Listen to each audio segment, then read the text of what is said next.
Pour additionner deux nombres décimaux, par exemple 76,27 plus 25,6, on commence par chercher leur chiffre des unités.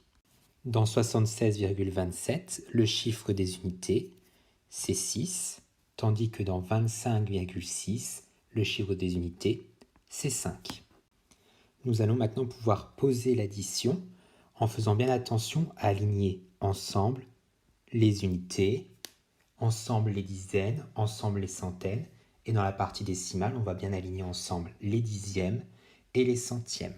C'est facile vu qu'on a trouvé les unités, il suffit d'écrire le chiffre des unités, à gauche les dizaines, et à droite de la virgule, les dixièmes et les centièmes, et nous faisons la même chose pour 25,6.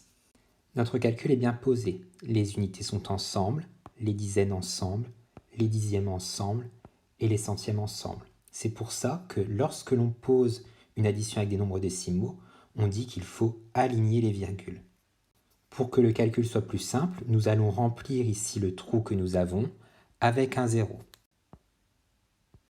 Nous allons aussi mettre directement dans le résultat l'emplacement de la virgule pour ne pas l'oublier. Nous sommes maintenant prêts à faire le calcul et nous allons commencer par la colonne la plus à droite du calcul qui est ici les centièmes. 7 plus 0, ça donne 7. 2 plus 6, c'est 8.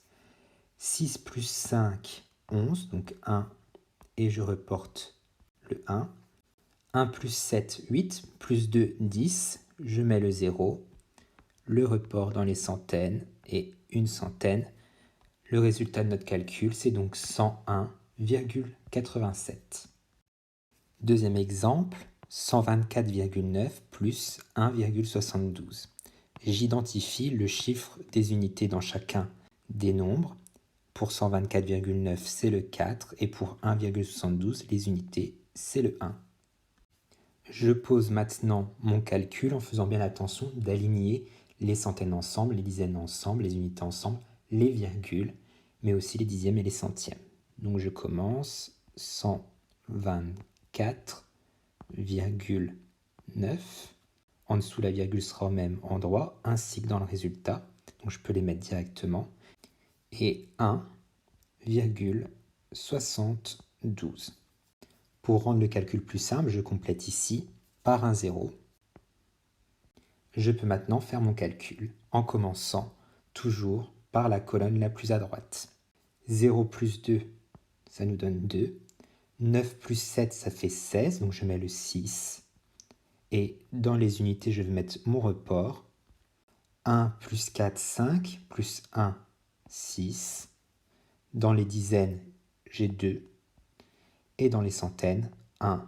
Le résultat de mon calcul, c'est 126,62.